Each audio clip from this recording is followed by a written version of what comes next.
sit back, relax, and get ready to enjoy another awesome article by Capt Frank Lanier. Please subscribe, like, and share with all your friends, and all the people you hate too. We boat owners are generally more safety conscious than the average Joe, particularly when it comes to planning our time on the water. From flares and life jackets to EPIRBs and radios, we outfit our vessels in efforts to anticipate Murphy's Law and cheat Davy Jones prior to even leaving the dock. That's why I'm constantly amazed at the number of boaters who fail to properly equip their dinghy or tender to the same level of safety. Many fail to grasp that the time and effort spent outfitting your boat comes to nothing once you're aboard your dinghy, unless you've had the foresight to properly outfit it as well. But I can see where I'm going right from the cockpit, you might say. It's right over there. What's the worst thing that can happen? Well, let's illustrate by way of example. While anchored near a quiet waterfront town, you decide to fire up the dinghy and hit the all-you-can-eat wing special at Jimmy's Oyster Shack. On the way over, the engine dies and refuses to start. No problem. You can just use the oars to row towards the town dock, if there were any on board. As the wind picks up and sweeps you past the docks and out towards the bay, you sensibly decide to drop the anchor while trying to get the engine started, or you would if there was an anchor on board. It's rougher in the bay and water begins splashing into the dinghy.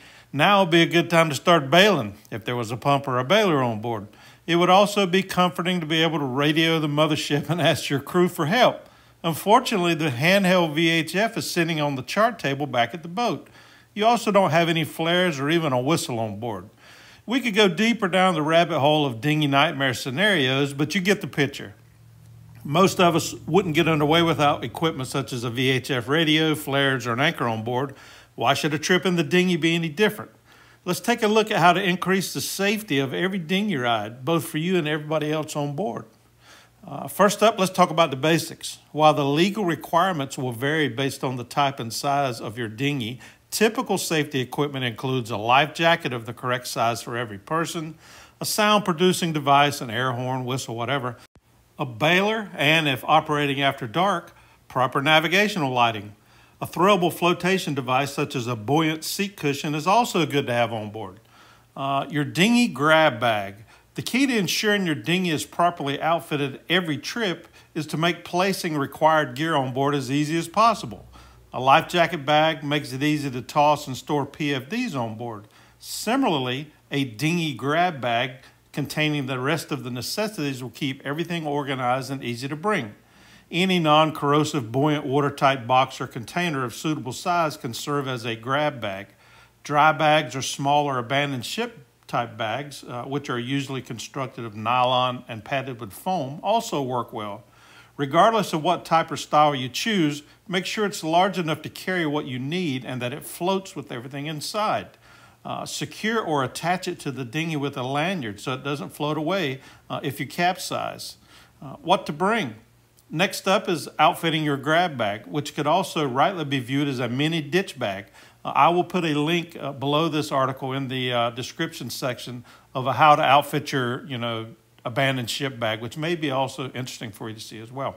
So my dinghy grab bag contains a handheld VHF radio, signal mirror, whistle, flares, flashlight, several chem lights, tape, multi-purpose tool, small first aid kit, and a couple of space blankets.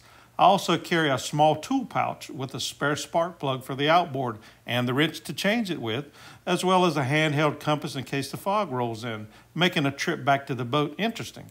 Additional items such as sunblock, a bottle of water, maybe a few energy bars might come in handy as well. Cell phones are a good item to have too, but should not be considered a replacement for your handheld VHF radio. Get creative and customize the contents of your grab bag to meet your particular needs, but avoid making it so bulky that you have to, it's an excuse to leave it behind. Man, this thing's so big and heavy, I just don't want to carry it. Pumps and bailers. You should also have some method of dewatering your dinghy, be it a bucket and a sponge or that old standby, the venerable plastic jug with the bottom cut out of it, scooper.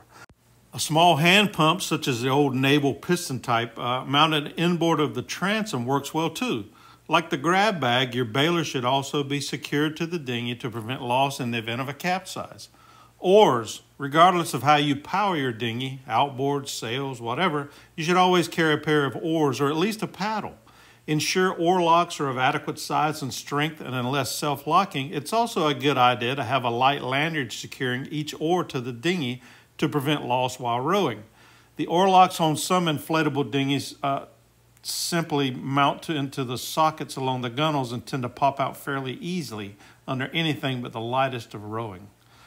Put in a little rowing time before any problems occur to see how your dinghy performs under various conditions.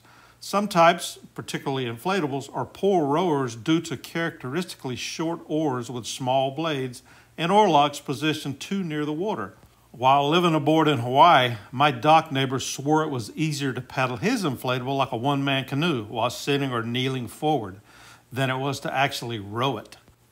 Anchor. Each dinghy should have an anchor and suitable length of rope on board for the area of planned use. Being able to put the brakes on while trying to correct a problem, such as a stalled engine, can often keep a relatively minor situation from deteriorating into something far worse. Folding grapnel and mushroom type anchors are easier to store and use, but typically don't provide as much holding power as a small Danforth or plow type anchor. A short length of chain can also be added for increased holding power if desired. The anchor itself should be securely mounted in an out-of-the-way but easily accessible location, such as beneath a seat or perhaps mounted to the transom. I keep mine mounted beneath the center seat of my sailing dinghy with the rode stored in a small glassed-in locker forward. Another option would be to store the anchor and rode in a small mesh or canvas bag, which not only serves as storage, but also makes it easier to carry on and off the dinghy. Mesh construction aids in drying after use. In addition to proper outfitting, here are some common sense tips to keep in mind for safer dinghy use. 1. If your dinghy uses an outboard, be sure to attach the safety lanyard or emergency cutoff to your person before starting the engine. This is especially important if your engine can be started in gear, which it should not be able to. Number 2, it's a proven fact that regardless of what Pepe Lopez or Captain Morgan says, you can't fit more people in the dinghy after returning from the Marina Tiki Bar than you could heading over. Know your dinghy's carrying capacity and don't exceed it. Newer dinghies will have a plate mounted on the transom stating maximum recommended capacity. Overloading a dinghy affects performance and stability, so if in doubt, make 2 trips rather than trying to carry everything and everyone on one single trip. Number 3, because dinghies tend to move when you step in or out, position them so that you can firmly tie both the bow and stern line to your boat prior to boarding and departing. Number 4, if you're on the hook and will be returning to your boat after dock, make sure you have some type of light on board to aid in locating your vessel. Mounting a solar-powered walkway light to the stern rail is a popular choice, but I prefer hanging a blue 15-inch neon light bar, available at most any automotive store, above the cockpit. Not only is it distinctive, but it also draws minimum power, and you know what, it looks really awesome at night.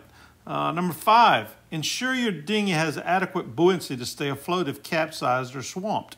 While not a problem with inflatables, unless punctured, some hard dinghies are negatively buoyant. If yours tends to sink when full of water, consider adding buoyancy, either by glassing in a watertight compartment or perhaps adding foam or a few inflatable bags at strategic locations. And finally, number 6, if your dinghy capsizes and you can't right it, stay with it until rescued. Most dinghies will float, and a boat, even an upside-down one, is easier to spot in the water than a person. I hope you enjoyed this video, and if so, and you want to buy Captain Frank a cup of coffee, please click on the thanks button below this video. All tips received, not spent on coffee, will be used to improve my YouTube channel and create even more awesome videos.